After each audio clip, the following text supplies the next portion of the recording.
These are men that had seen death, had stared it in the face. They had experienced blows and counter blows. They'd seen their comrades die from suffocation, from entombment. They'd seen it all. And so their expectation, like any other soldier, was that their job would hasten the end of the war. These men, who intimately experienced death, were part of special units. They were experts in underground explosions during World War I.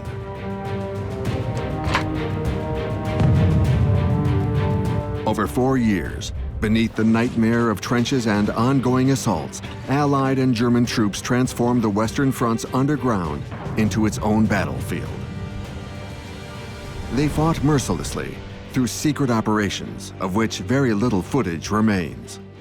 This underground war was almost a different war from that of 1914. It was a war of moles, rats, and cave dwellers.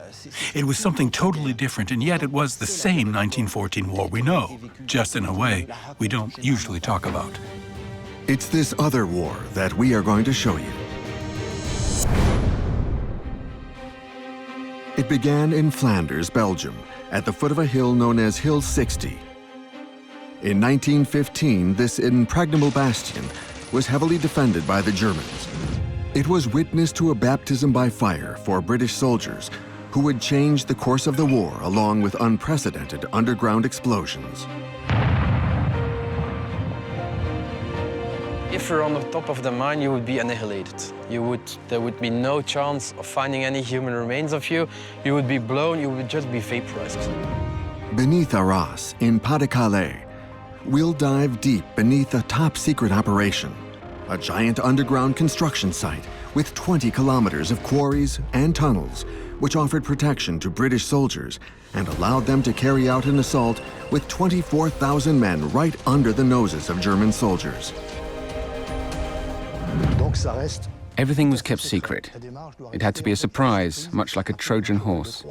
The climax of this underground war took place in Messines in Belgium on June 7, 1917, when the detonation of 19 British mines containing 470 tons of explosives led to the greatest pre-nuclear explosion in history. It had never been seen before at that extent, and it's never been seen since. It must have been absolutely hell on earth.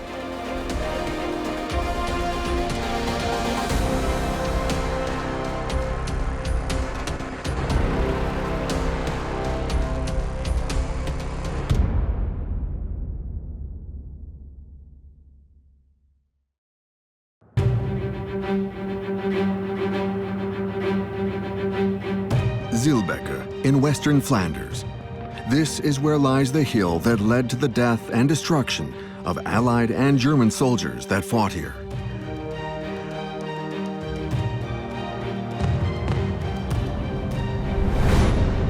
It's known as Hill 60. A dozen meters high, it lies like a wart on the flat land of its surroundings. Full of shell holes and craters, it alone symbolizes the craziness of the deadly fight that took place beneath the traditional battlefront.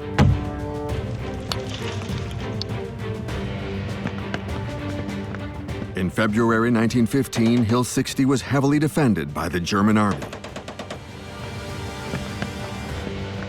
The German trench would be full with soldiers, returning with rifle fire. Once you launch an attack above the ground, you're going through a killing zone. There would be almost no option to survive this. And yet, the British managed to seize Hill 60 thanks to a massive subterranean operation of unprecedented scale.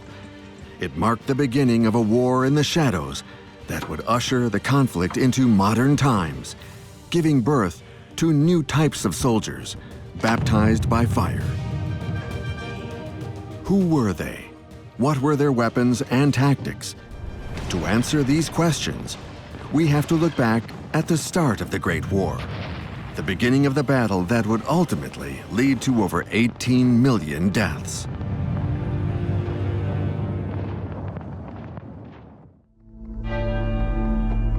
On June 28, 1914, Archduke Franz Ferdinand, heir to the Austro-Hungarian throne, was assassinated in Sarajevo. In retaliation, the Austro-Hungarian Empire declared war on Serbia, which was backed by the Russians. Their alliance sprang to life, and thus began the First World War. On one side, the triple alliance between the empires of Central Germany, Austro-Hungary, and Italy. On the other side, the French, the British, and the people of the Russian Empire. But after 6 months of combat, the Western Front was at an impasse. It stretched over 700 kilometers, from the North Sea to Switzerland, something completely unexpected by Allied or German generals. What changed with World War I was this idea of static sides, entrenched armies, and war by siege. This was siege warfare over 700 kilometers on the French front. Germany occupied the majority of Belgium and was a threat to Great Britain. It controlled the north, Artois, and Champagne in France. Even repeated Allied attacks couldn't push the Germans out. From that moment on, every division went full force into the war. And as soon as you get a trench line that spreads from the North Sea to the Swiss frontier, you have a fortress, the longest fortress in history. And as soon as you have a fortress, the only way you're going to break a fortress down is using siege weapons, one of which, a major part of which, is mine warfare, digging underneath these fortifications to blow them and to force the Germans back.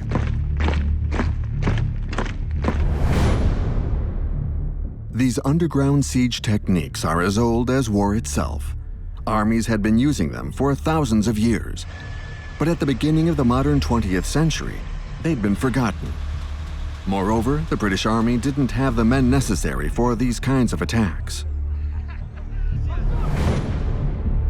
Looking to break through the German walls from underneath, a loyal servant of His Majesty and fine strategist named John Norton Griffiths was convinced he could change the stakes.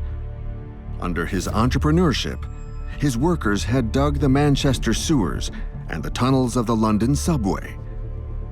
Those men would be even more useful digging beneath the German trenches than beneath British soil, which was at risk of invasion. He's an engineer. He understands ground. He is an MP, so he has a position of power. He is a man who is impatient. And people that knew him describe him variously as sort of a go-getter or man of action. These workers were known as moles, and he wanted to transform them into soldiers. To do so, he had to convince one of the Empire's most important men, Secretary of State for War, Lord Kitchener. Norton Griffiths wrote this rather strange letter to Kitchener suggesting that he used his moles, which were the men that he used to dig these sewers. John Norton Griffiths' letter would go unanswered. And yet, time was of the essence. A worrisome rumor began to spread within the army. In Festubert, in Pas-de-Calais, the Germans managed to slip hundreds of kilos of explosives beneath a British trench. They were set off on December 20th, 1914, with staggering results. In a matter of seconds, His Majesty's army lost 800 men. And at Festubert, this woke the British to the reality that they were going to be undermined, that this fortification, albeit some ditches, would be undermined, and mines were blown there. And so the British were saying, hold on a minute, if this is going to take place, if the Germans are going to start using this, it becomes a war where we have to outsmart each other. In mid-February 1915, John Norton Griffiths was called to meet with the Secretary for War. He was finally face-to-face with the Iron Man of the British Empire, Lord Kitchener. To convince him to launch an underground war using his moles, John Norton Griffiths had found a way to modernize old techniques. an advantage that would allow the British to gain the upper hand. Now, Norton Griffiths knew, because of all of the geological knowledge that was available to him, that the clay of Flanders was the same as the clay of London. The clay can be quite a difficult thing to dig. If you've ever dug in a garden with a soil made out of clay, you'll know how tiring it is. He demonstrated how his men could dig very quickly through the clay that was to be found beneath Flanders. This advantage was a digging technique known as clay kicking. A worker would use his legs to force his shovel blade deep into the clay. Then, using his arms, he'd tip the shovel handle to detach the clay, while another worker would remove the resulting debris.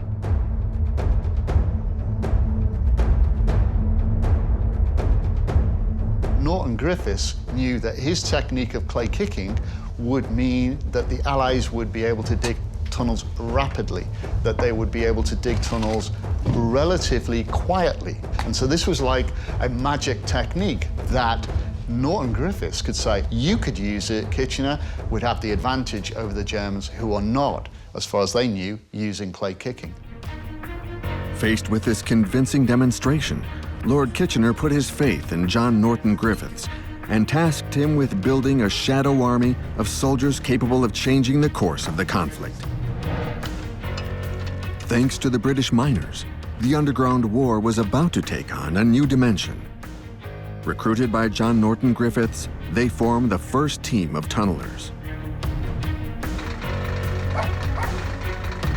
In just a few days in February 1915, they were assembled and sent to the Western Flanders front. There, the British defended the half-fallen city of Ypres, a city that needed to remain in their power at all costs. The British had made a commitment to holding this town, making sure that their supply lines were secure. The port of Calais in France faced Dover, was just 30 kilometers from England. So they needed to protect the English Channel ports. So Ypres became a major part of British strategy. Less than 4 kilometers south of the city, the Empire's tunnelers began digging at the base of a small hill, then occupied by the Germans and known as Hill 60. In February 1915, it was one of the most intense battle arenas in the region and a thorn in the side of the British defense at Ypres. Here, just a few dozen meters separated the British from the German front line. They would always taking the higher spots in the landscape. Hill 60 is one of these places where you would have a splendid view from here. You would look into the communication trenches. You would be able to observe infantry moves. You would be, and perhaps it's even the most important, you would be able to direct your artillery fire straight upon the targets. At Hill 60, like elsewhere, the German army followed meticulously destructive orders. Defend the heavily armed front line at all costs. For their baptism by fire, John Norton Griffiths' tunnelers had to make it to the end of this German stronghold. Their plan was to dig 30-meter-long tunnels towards the most fortified sections of the hill, then detonate the mines. At the same time, surface infantry would attack to seize the territory.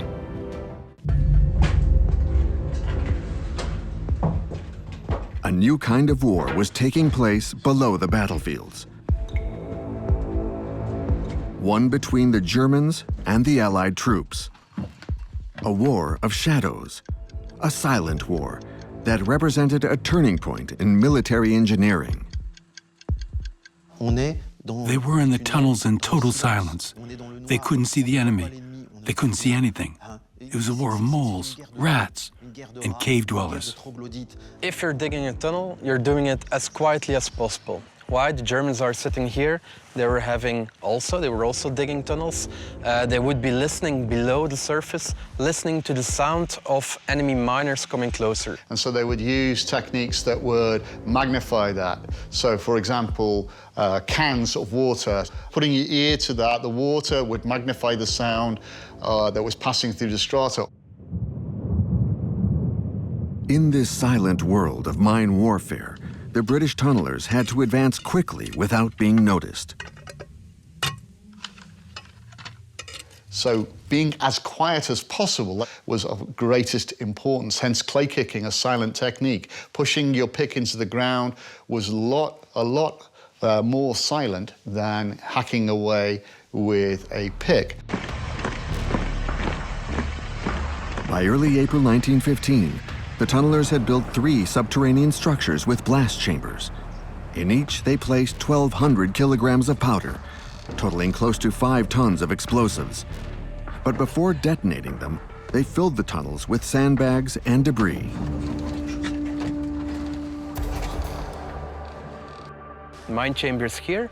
If something explodes, the pressure goes to where it can go. So you have to make sure that you tamp, that you create barriers of sandbags below the surface to counter for the explosive effect from the mine. If you counter that effect, the explosive goes upwards and then it creates a mine crater. And that's the effect that you want. You want to annihilate the German defenses so that your infantry can attack as easily as possible. April 17th, 1915, 6 p.m.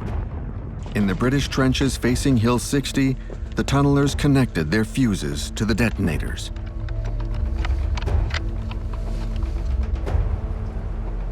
In the German trenches, all was calm that day.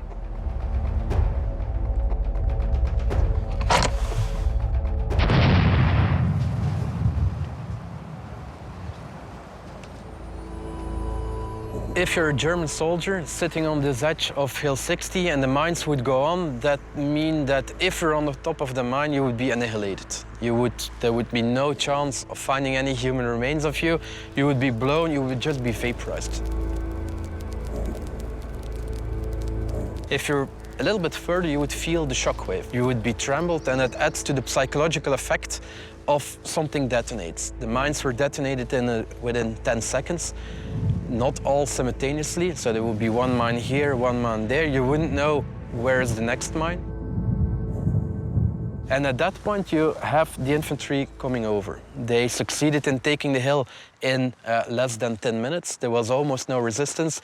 The 105th Infantry Regiment, Saxon soldiers, which were keeping this hill, they were either killed by the explosive, they were bayoneted in the hand-to-hand fighting, or they were taken prisoners. Just a few days later, the Germans launched a surface counterattack. They used a new terrifying and devastating weapon, toxic gas. The next level of atrocity in the Great War.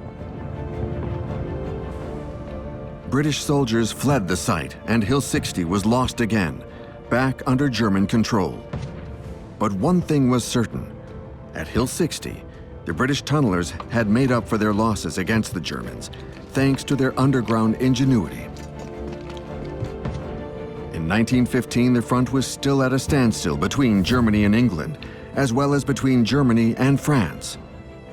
Only the mines provided a ray of hope at progress. With every new tunnel came the promise of hitting deeper with more powerful explosives, as never before seen in the history of mankind.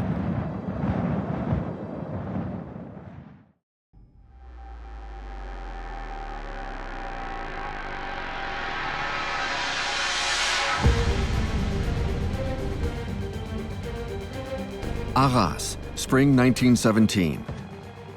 Devoid of inhabitants and bombed daily by the German artillery, the capital of Artois was in ruins. The city had been under siege for 3 years and was more than half destroyed. The remaining structures were little more than dollhouses, with destroyed facades where one could see everything happening inside. And yet, this ruined city was where 24,000 British soldiers awaited their signal to attack. They gathered in secrecy, unbeknownst to the Germans, in the heart of a massive underground structure, a 20-kilometer network of quarries and tunnels that would change the course of the war.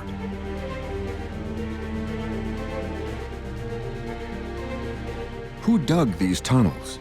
Why did the British choose Arras as the base for their underground offensive? To understand, we have to go back a few months to the summer of 1916.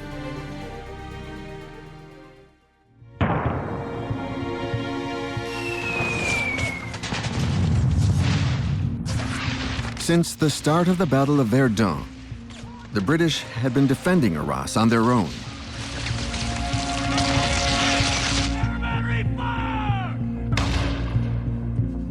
The city was a particularly vulnerable location on the front line that the Germans wanted to capture. Arras was a hub for road and railway communication, and if seized, the Allies would be forced to pull back to Hesdin or Montreuil, almost to the coast. So if the Germans captured the city, they would then occupy a large part of the Pas-de-Calais and would leave the British shipping ports vulnerable, which Britain obviously wanted to avoid. So they needed to keep their position at Arras at all costs. Those ports now welcomed new tunneling recruits.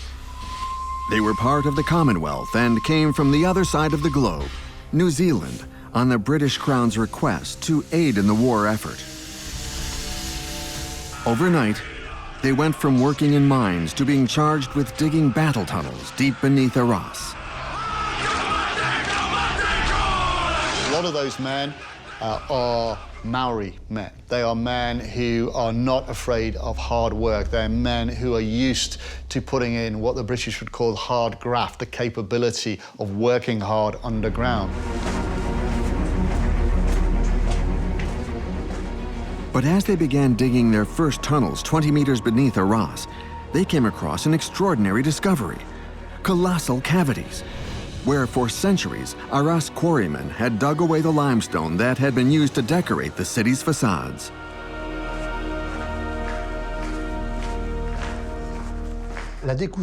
It was an incredibly fortunate discovery. They were initially charged with digging long tunnels beneath their enemies so that they could blow up their frontline trenches. That was the first order of business. But while doing that, while digging their battle tunnels, they regularly came upon existing quarries.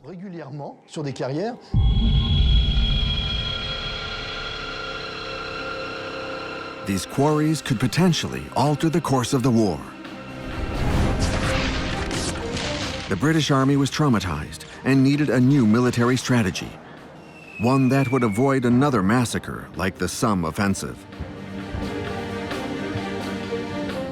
That battle saw them rising out of the trenches and being cut down in thousands by machine guns. Now, some estimates suggest on the first day that there were 40,000 casualties, and that means 40,000 less or fewer men able to take the fight. Something had to change. In November, when the fighting stopped, 1.2 million people were dead, and the German front was still strong and intact.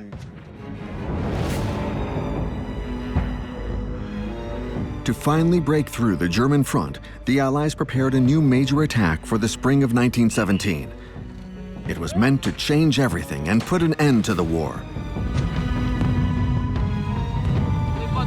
It would be led by the French Army's new commander-in-chief,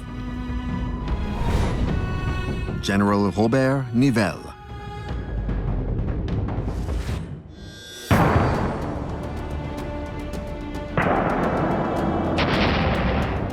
The attack was planned for spring 1917 in Aisne on the Chemin des Dames.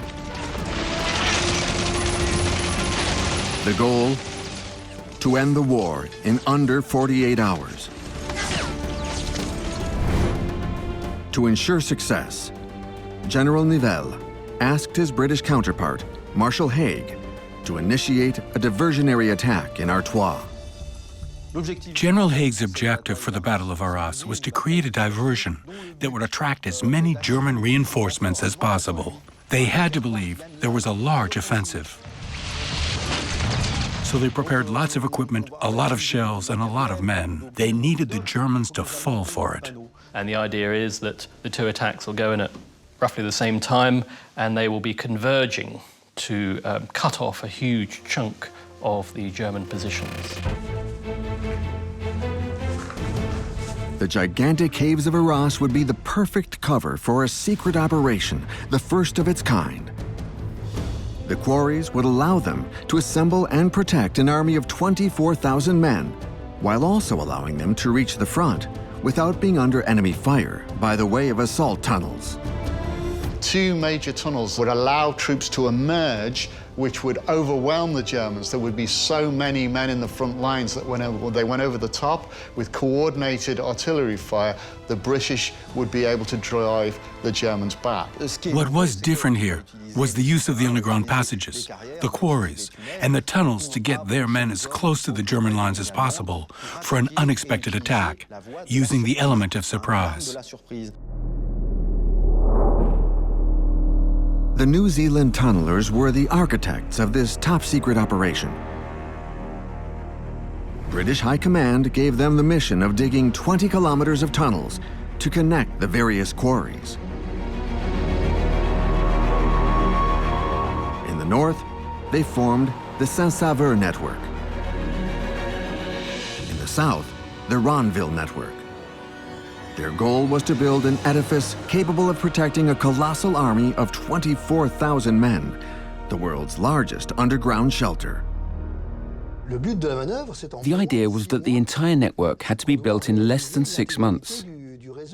They made it clear that they wanted to attack in the spring, which meant that 20 kilometers of tunnels needed to be finished in 5 or 6 months at the very most. For the tunnelers that were working under Arras, it definitely was a race against time, because the offensive that was going to be fought, not just by the British and the Canadians, but also by the French, had to jump off on that one day, had to be on the 9th of April. Underground, photography of the top-secret operation was strictly forbidden. Only a few rare images of this industrial work site still exist today.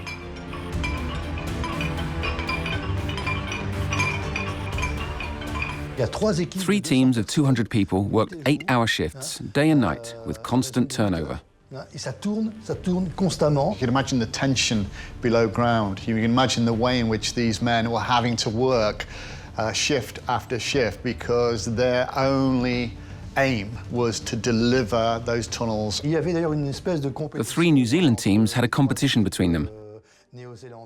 One of the teams actually established a record as they dug a tunnel over 100 meters long in a matter of barely 8 hours.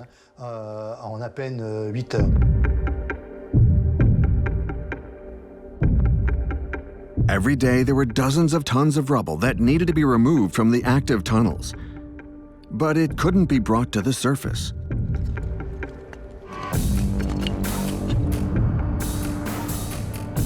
German aviators flew over the city daily. The presence of that much rubble would instantly give away the secret operation. So it had to be kept underground. They built piles of debris, like this one here, throughout the tunnels. Everything was kept secret.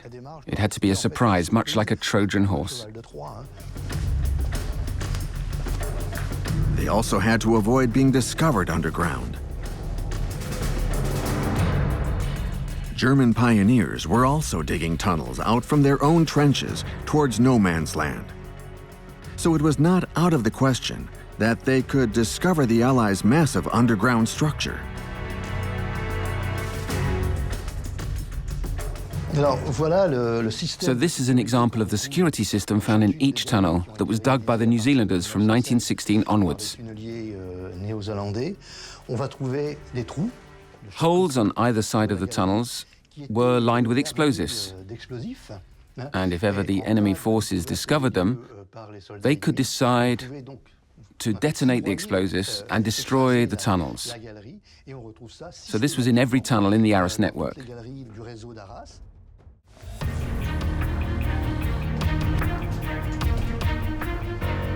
March 1917. the New Zealand tunnelers managed to connect the different quarries and built a network of tunnels that would allow soldiers to cross into no man's land without taking enemy fire. Everybody was waiting for them to finish that task. Without them, men would have had to have crossed into no man's land without the protection of those tunnels. So it was an immense pressure, and they were part of a huge and growing military machine. The British Army sent one regiment after another as discreetly as possible towards Arras, readying their troops for the April 9th attack. They were 24,000, roughly equivalent to the population of Arras before the war.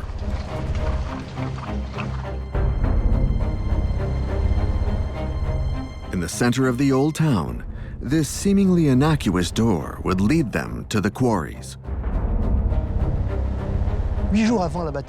A week before the Battle of Arras and the brutal bombing of the Germans, there were 24,000 British soldiers who passed through this door.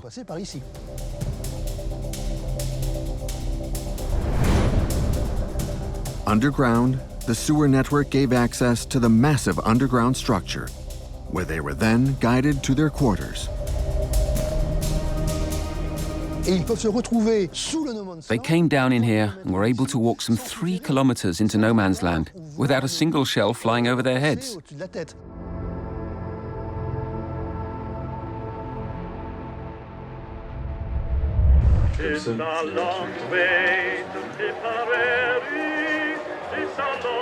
The first week of April, the medieval quarries of Arras would bear witness to a strange spectacle, that of 24,000 soldiers gathering and killing time as they waited for the signal to attack.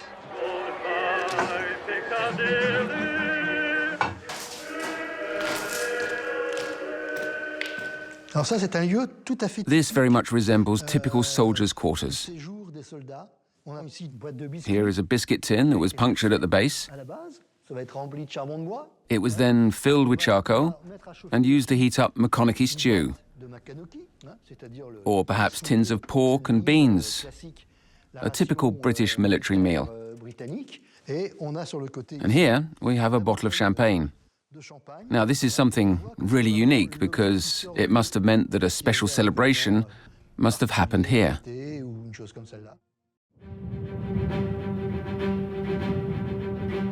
April 8th, 1917. On the other side of the front, the Germans have been subject to 4 days of incessant bombing.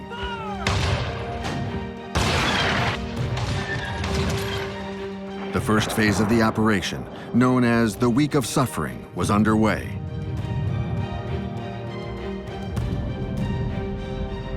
For the soldiers gathered beneath Arras, attack was imminent. The success of the operation would depend on the first wave, which would erupt from tunnels I-54 and I-56. Those were mere meters from the German trenches. It was meant to be a first commando raid carried out quickly. The soldiers burst out of the tunnels and took out the German sentinels along the front to keep them from sounding the alarm or screaming for help. As soon as those men are in the trenches, then it's hand-to-hand war. It's fighting with your bayonet. It's using your grenade. It is the awful, awful pictures of the war of 1914-18. But the tunnels have allowed your men to get into the frontline trenches in a fresh state so that they can do that. And so it becomes part of a total package of war. The soldiers emerged just a few meters from the front line and made it all the way to the village of Tilloy, where some Germans, for example, were still in pajamas having breakfast. So the attack was a complete surprise. The break through the German line was spectacular. In one day, no less than 10 kilometers of terrain was conquered. However, the fight at the front line was far from over. The German defense was ferocious.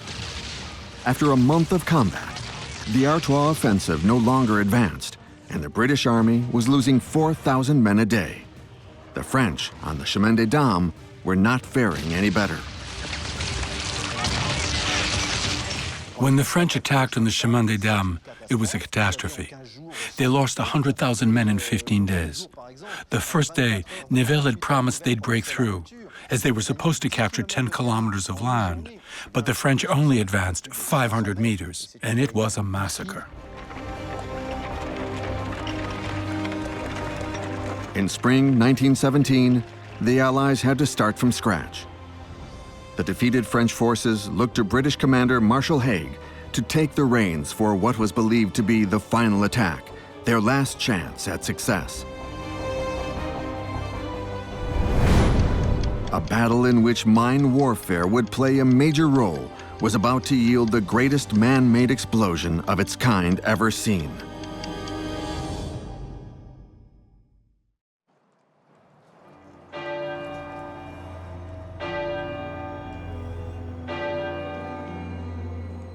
Flanders in Belgium.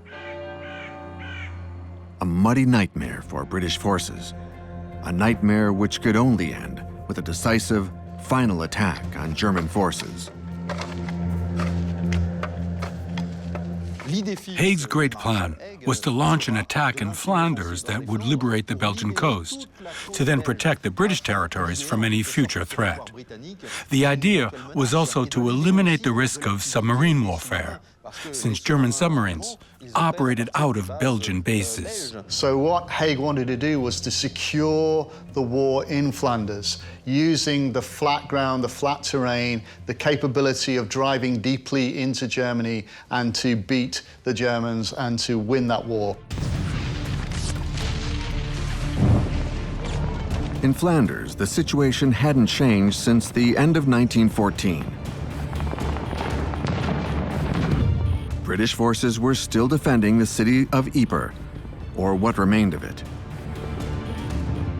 The Germans still occupied the higher ground facing it. The Passchendaele Ridge in the north and the Messines Ridge in the south. The German front was spread out over 20 kilometers, from Hill 60, where the British tunnelers had experienced their baptism by fire, all the way to the village of Weisschatte and on to Messines. Since 1914, the Germans had had more than 2 years to transform the area into an impenetrable and heavily defended fortress. The Germans were masters of creating this as a massive fortress. They're making sure that the Allies do not break through while they fight in the east. The idea is once they've beaten the Russians, they will transfer the divisions to the west and divide the British and French and break them apart, and that's the idea behind this. To this day, the battlefields of Flanders have yet to reveal all their secrets. A century after the Great War, archaeologists and historians continue to find remnants of this German fortress, such as this blockhouse. Places like this, there would be hundreds on top of the ridge, and these would be the typical places where the attackers would have to pass and which have to fight to. Places like this would be very difficult to take because you could take shelter here during an artillery fire. The moment that the artillery fire stops, soldiers would be knowing that the attack was imminent. They would know that the Allies would be attacking from this side, would take out, and they would be able to defend this place. The British had their eyes on this impenetrable fortress. They'd been trying to seize it since 1915 under the guidance of Major John Norton Griffiths, who had created the first teams of tunnelers. This time, he had another plan in mind that would change everything, which he called the Great Idea. His idea was that if you coordinated the effort, if we can lay a mine under each one of those fortifications, those strong points, and if we were to blow those at the single time to create something as titanic as an earthquake, then maybe we can destroy the front line, push the Germans off the ridge, and the British would be able to capture that ridge. John Norton Griffiths realized the region was of vital strategic importance for the British, helped by studies done by Australian military geologist Edgeworth David. Beneath the layer of wet sand at Messines, you have the dry clay. And if they could get down to the dry clay, it was comparatively easy and quick to tunnel through the dry clay. The deeper layer of dry clay was ideal for digging tunnels and offered special advantages to British tunnelers. It was extremely water-resistant, keeping the water just below the feet of the Germans. That it was almost impossible for them to dig down to counter any kind of mining that might be carried out by the British. John Norton Griffith's great idea began to take shape. It meant digging shafts to reach the dry clay layer, then digging tunnels that would make up the battle network. There were 22 key locations on the ridge. When detonated simultaneously, these mines would provoke an earthquake that would create an opening for the infantry. Canadians from the 3rd Division, Commonwealth members who had joined the war effort early, had undertaken the mission of digging the longest war tunnel ever built. It was designed to finally take down the German stronghold. This underground structure was over 300 meters long and nicknamed Berlin. Berlin Tunnel was nicknamed so because the tunnelers made a joke that if they would continue digging at the same rate, they would end up in Berlin. So the tunnel was constructed somewhere at that tree. The tunnel was going all the way below here, next to the railway embankment. It would go to the bridge. They would be going very deep, in some places as deep as 30 meters below the surface, and it would be way below the German defensive. The operation was top secret. The Germans couldn't know that tunnelers had reached the dry clay, so all debris had to be meticulously hidden. Now, how do you get rid of that material? Do you put it in a stockpile? No, the aviators will see it, and they'll see it shining on the ground there. Do you put it into sandbags to support the trenches? No, because, again, the greenish-blue colour will show through those. It was a real difficulty to remove that out of the way. So there was not just a war of silence and noise, but there was also a war going on of camouflage. A lot of archaeological work that's been done recently has shown this blue clay actually within shell holes, showing how the British were trying to remove this material, or they could ship it out as far as they could on trench railways out of the frontline zone, so they're out of the eyes of the German aviators. Everything changed in March 1916. While preparing for an attack, British forces detonated several deep mines in Saint-Éloi. The resulting caverns were a valuable clue for the Germans. The Germans were able to work out that the British had got into the blue clay because the British were unable to keep possession of the craters that were blown in March of 1916. And the Germans had the craters, they could see the depth of the craters, and they could see the clay that was thrown up from the explosions. So it was clear that the British had got down to that level. There was no longer any doubt for the German army. They knew the British were digging deeply beneath the Messines Ridge.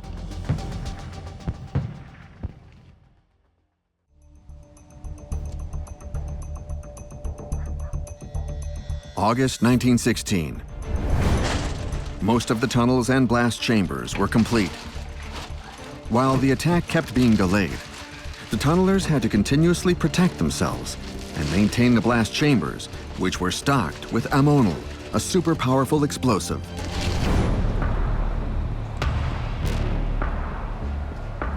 At the same time, the German army brought a mine warfare expert into the Messines region, Lieutenant Colonel Otto Füsslein. Otto Füsslein was a civilian mining engineer who also commanded an engineer regiment which was at Les Epages, which was almost as important as Vauquois in terms of the intensity of the mine warfare. So with Füsslein arriving, you've got the capability of one technical scientist, a man who knows his trade, combating the men on the other side. Füsslein knew the British forces were a step ahead. To see his mission through, he recruited additional pioneers. Those were experts in underground work. The Germans begin to create specialist mining units in imitation, it seems, of the British tunnelling companies. One of the consequences of that, of course, is that the Germans are now starting to be able to countermine the British. Füsslein needed to find a way to reach the dry clay, where he feared the British were already hard at work.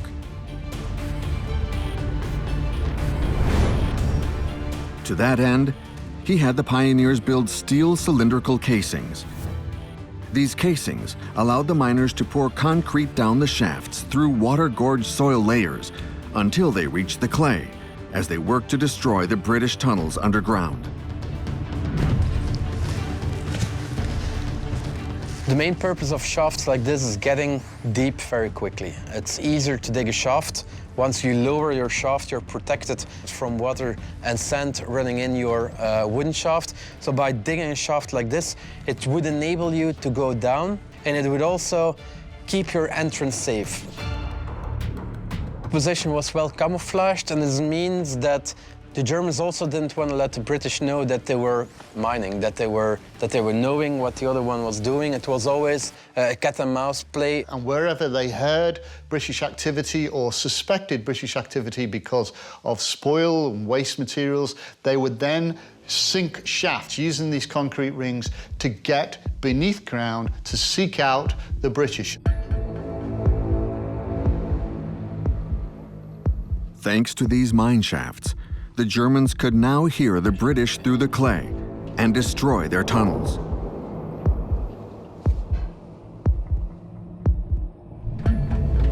For the tunnelers, this meant taking utmost precautions to avoid discovery of completed or in-progress tunnels. Like the tunnelers on Hill 60, they used a decoy. The decoy was a second set of tunnels built above the main network with the sole purpose of distracting the Germans. They used a system of shallower tunnel galleries, partly that were already dug, to carry out noisy, pointless activity that would not only disguise the deeper work, but would also confuse the German listeners. In those tunnels, quite often, you see picks which are on an automatic system, which allow the pick to hit the ground on a regular basis. And this noise would pass through the ground conditions, which would attract the Germans like bees to a honeypot. So they were dragging away the attention of the deep system. The deep system, which would be the hardest to keep. You're in a low level. You don't want the Germans to know that this system is there, so you're not making any noise at all. Otto Füsslein's miners took the bait and blasted camouflage in Spanbrookmolen, Kruisstraat, Ontario Farm, and Hill 60. In response, the tunnelers turned to a unique weapon only they possessed: British composure. If the enemy have managed to destroy a dummy tunnel, a tunnel which is built there simply to attract their attention, then why would you fight back? Would you not just allow the Germans to think, we've destroyed the tunnel, there's no further activity, we can rest easy in our beds? It's better to leave them, better to leave that tunnel prepared and ready to go, and to sacrifice the tunnel that you built simply to attract their attention.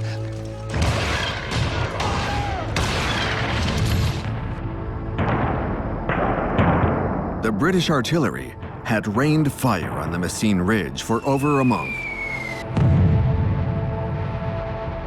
when suddenly, all was quiet.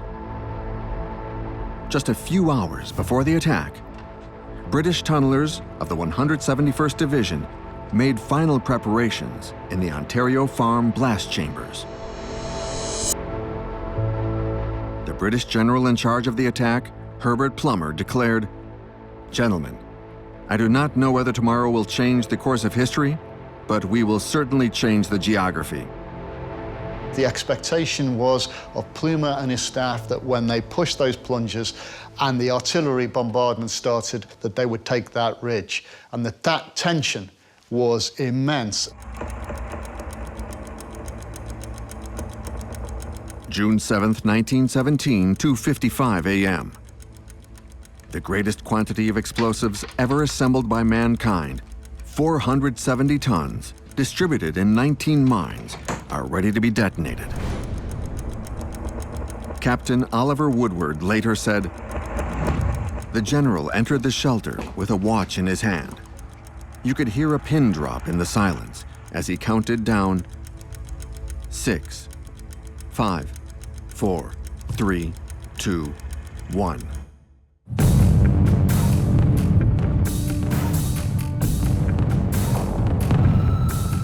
The detonations of these mines were so heavy that actually in geological institutes in Europe, in Netherlands or in France, that the mine detonations were actually recorded on a seismograph.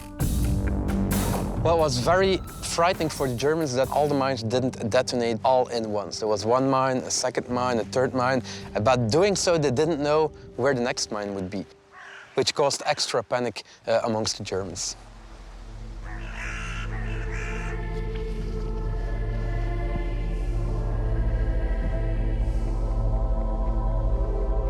When that went up, they must have been struck dumb by the awesome noise and effect that that was delivering, because it had never been seen before at that extent, and it's never been seen since. I cannot imagine what those men went through and how they experienced, how they even survived that action of both the exploding mines and the shell bombardment. Must have been absolutely hell on earth.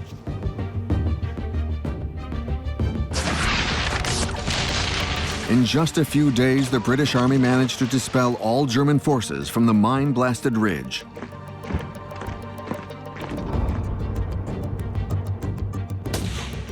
This battle was the culmination of this secret, deadly, underground war.